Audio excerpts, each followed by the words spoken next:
So hi guys, for today's video magluto na pud tag talong. So lain na pud ni nga style ang atong pagluto sa talong no. So ako rin ni siyang gipanitan tapos gi-slice na ko siya pinag-as. Tapos nag-andam ko og itlog, breadcrumbs ug harina para may atong i-coated ani para may crispy siya.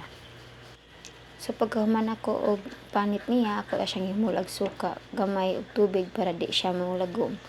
Ako siyang gidip sa itlog, tarungan ninyo og dip kay aron mas crispy siya og gidip na pud nako siya sa harina. Sunod na pud nakong dip niya is ang breadcrumbs. So tarungan na to siya dip sa harina kay aron makoted jud tanan. So ato siyang ibalik na pud sa itlog. Tapos isunod na pud nato sa breadcrumbs, usa nato prituhon para crispy na jud kay ni nga talong. So karon na ko ning luto ani niya no kay kasagaran man gud akong lutoon ra kay ginisang talong, nya tortang talong. So kini lahi na style na pud ipa crispy murag fried chicken. So ako ni siyang gi-coated og breadcrumbs. Sa breadcrumbs tarungan gyapon nato coated para so pagkaman sa breadcrumbs ako na siyang giprito, nagbutang ako mantika. Make sure nga init kay ang mantika para crispy gyud siya. So ingon ana na siya pagkaluto, tapos ako ra po siya giparisag ketchup. Totoo ang chismis, lami gyud siya guys. Makahurot og bahaw nga kanon. Lami siya itunlo og sweet chili ketchup. So ako siya gibutang ng tissue sa ilawom para ma-drain ang mantika. Di umpod kayo siya oily pero may nang mutuho po ang mantika sa tissue.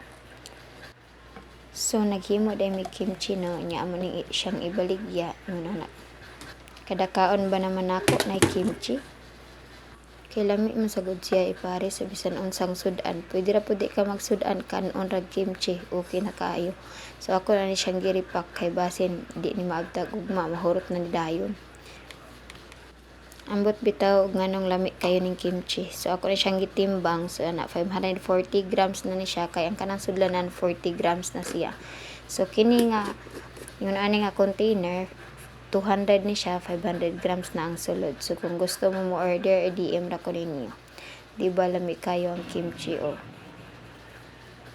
So tulo pa man kasudlanan ang available nga pwedeng ripakan. So kini na sa Hello. Ayaw. Ayaw ba?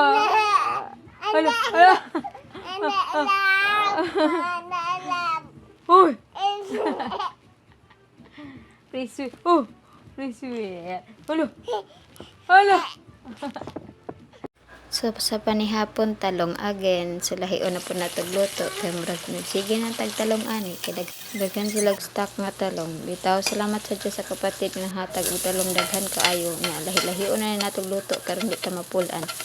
So atong pagluto ani bistik na pud na talong. So ako rin siyang stir fried una ang talong, slice na ko siya tapos akong stir fried.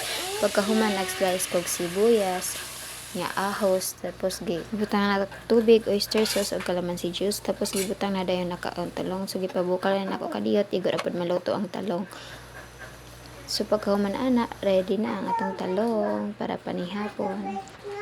So that's it for today. See you next vlog.